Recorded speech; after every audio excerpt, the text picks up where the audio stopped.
Thanks for coming out. This is Vouched Presents.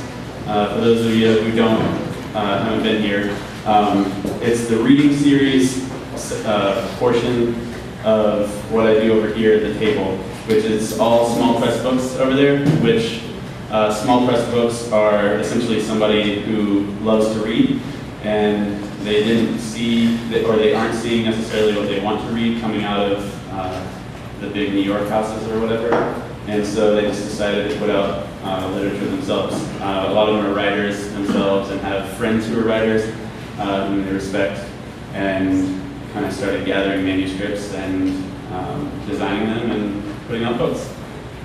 So I sell those. It's kind of my way of bringing those books to Indianapolis, because otherwise they just kind of exist online. So that's what this whole thing is about. And on top of that, this has become a fundraiser for Second Story Indy, which is, if you're aware of the 826 organization, it's essentially an organization that goes into schools and tutors kids, encourages them to learn how to write and read, and sort of express themselves through writing. So that's here in Indy. It's called Second Story, and this is kind of developed into a free fundraiser for them. So all the beer you drink tonight, all the cookies, the proceeds from that goes directly to showing kids how to love words. So if you don't want kids to learn how to read,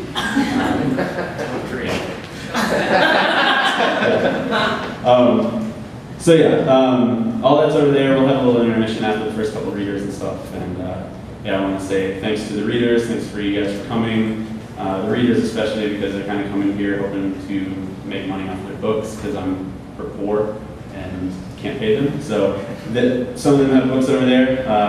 I'll direct you to them if you dig what you hear them reading, and we'll get this thing started. So, all right, the first reader up tonight is Kyle Winkler. We're actually pals at Ball State. We were in the writing program there together. And after he had graduated, he did what most every English major does, and goes back to live with their parents for a while. And so we got this idea in mind. We're going to start a journal or whatever. And this was before the internet had really blossomed into being able to start a journal in a weekend. So I was like, all right, Kyle, I'm going to come down for a weekend. We're going to figure out what we want to do and everything. So I meet his parents, naturally, who are wonderful people. They're here tonight, actually, as well, sitting back there. And I think the takeaway from that weekend was how much I say the fuck word. Because there was this one incident, I didn't even realize it when it happened. There was this one incident where we were all having beers in their backyard. I think I was talking about police officers. And this particular incident, when I think I was skating or something, and I was just like, fucking cop, blah, blah, fucking blah. And afterwards, like, Kyle was like, they thought you were a good kid, but man, you really let loose there. Had no idea. So I hope his dad still likes me. I gave him beer tonight, so that should but yeah, so I guess that was a bit more about Kyle's parents than about Kyle, but he's gonna come read, and yeah.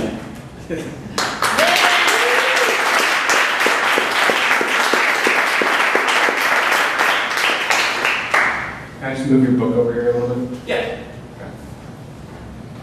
Okay. Actually, there's like a really heavy Ball State lineup tonight, which I really appreciate. Joe, and Peter, and myself, and my ex-poetry teacher, Mike Neely. Good to see you. Likewise. I wouldn't be here if it wasn't for at least he contributed to that, so we should feel good. I'm just going to be reading the first part of a really long short story, but it's self-contained enough to make sense. Well, never will. And the story is called Florida Loves Little Girls. Sarah Zenzi was agoraphobic and lived in a beach house with an immense view of the Gulf. A feeble spinster sold it to her for a foolishly low amount of money. Considering her phobia, Sarah reluctantly bought it anyway because she wanted her daughter Louise to become some sort of superstar marine biologist, because years back, Louise accidentally discovered a new species of sea urchin washed up on the shore when she was 7. And Sarah wanted to run away from her ex-husband. It was all very complicated. Louise was now 10 and had since discovered zilch, which was okay with her. Sarah's ex-husband had not made moves to try and find them, which was also excellent. Sarah was getting her hopes up, though, and in time, her aspirations crashed like a kindergartner after a night of snorting pixie sticks. The problem was Louise didn't mean to discover anything the first time. Besides, all that happened was some tweedy jerk wrote a couple paragraphs in the paper, and a biology professor from the local college told Louise that if she was still interested in oceans and stuff, when she got older, then maybe he could work out a scholarship for her or something. Her mother didn't appreciate the or something. That always meant nothing. The everyday world wasn't keen on sea urchins, even if they were discovered by cute little girls. No, the world wanted cold, hard facts. Living in Florida was hard. Battling the sea and the sun and the tang of the air every day was too much for Sarah. Bitchy seagulls crowded the area in front of her house daily. They swirled and dived, hungry for beer, chips, ibuprofen, whatever you had. If you're not paying attention, they will eat your face. This was Dale, the middle-aged man who ran the donut hut across the street from Sarah's house. Subsequently, whenever she would take out the trash in the morning, Dale would be there behind the counter, sliding cans of iced Long Johns into poorly lit display cases. They shared a wave or a nod as he wiped the booths or swept up piles of sugar. He kept himself restrained, allowing one friendly glimpse across the street in the morning. Somehow, to her, this act of moderation was sexy. Sarah had 2 trash cans but used one, and the other she left rat poison for the seagulls. It was a rare but nice surprise to find a lifeless bird at the bottom of the can. Louise would never have approved, so it was a secret between Dale and Sarah. It was dusky evening and the ocean was starting to rise up the beach like filthy dishwater. Autumn in Florida was like having the sniffles. Everything was less than perfect, but still better than everywhere else. Sarah was reading an old issue of Popular Mechanics and drinking non-alcoholic strawberry daiquiri mix from a mug. Some pages of the magazine were stuck together. The previous tenant left it on the tank of the toilet. Sarah had read the whole thing cover to cover 20 times, but still couldn't imagine a human who loved science or physics that much that they read about it while shitting. The beachfront windows' bamboo blinds hung down per usual. Louise wasn't allowed to disturb Mommy's mental situation. But Louise, who preferred tofu chopped up in her macaroni and cheese as opposed to hot dogs, was obliging to her. In fact, she let down the blinds every morning before Sarah got up for work. If not, she'd get sour looks. Louise emerged from her bedroom just after a nap, rubbing one eye raw. She was in a bright yellow dolphin t-shirt, underwear, and one frilled sock. And in her prize-winning voice, her mother said, "Sleepy Sleeperson, welcome back from the dead." Louise yawned. She asked if she was really dead just then. Sarah said, "No, you were not dead. That's what's called a joke. You'll learn about that in a couple of years in a mandatory conference." Louise asked what a conference was. "Never mind," Sarah said. Louise then asked what cloisonne meant. Sarah asked her to repeat it. The word sounded dangerous. Cloisonne? What a terrible word. It could have very well been a French king or emperor, or a form of torture. She didn't know. Maybe it was Alsatian. But what country did Alsatians come from? Where did you hear that word, Louise? On the radio, it said the Vikings knew cloisonne. Kind of sounds like a horrible disease. Louise said blamingly that she wasn't to learn about Vikings until next year. It was a tragedy to Sarah, but an inconvenience to Louise that neither could do much in advancing her to a higher grade.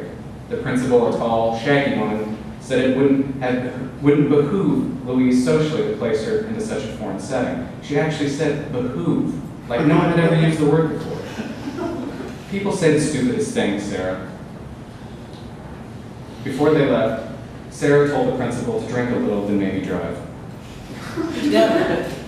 Louise knew her mother loved her, but too much. There was overbearing. She regretted finding the sea urchin. If it meant that her mother would treat her with fewer expectations, she would have rather not. Louise felt compelled to keep finding something new, which was ridiculous. The sad thing was that Louise had more than once asked about her father, and her mother, uncomforted by the sound of the F word, tersely changed the subject. Louise also had mentioned in passing that she wanted to wash windows for a living. This was a real prospect to Louise. Her mother frowned when she asked what was wrong with it. People would be able to see better, and the possibility of getting up on one of those kick-ass elevator lifts that take you up 30 or 40 floors. What's not great about that? A lot, Sarah had said. By forcing herself to share virgin cocktails with Louise, Sarah kept from drinking. This was easier than it sounded because Sarah didn't refuse much from her daughter, with the exception of her father's whereabouts and vital status. Sarah wagered if a child was gifted, as she thought Louise was, then it was an idiotic move to cordon off that child's interests, thereby leaving it a sad copy of itself. And Sarah imagined this sad copy roaming around, kidnapping Louise and putting her in a trunk, and getting on with life in a sad sack way, eating poorly and practicing less than great hygiene. What a mess. Cloisonne, the great Alsatian, Sarah said. That sounds correct, right? When's dinner? Louise asked. As soon as you get dressed.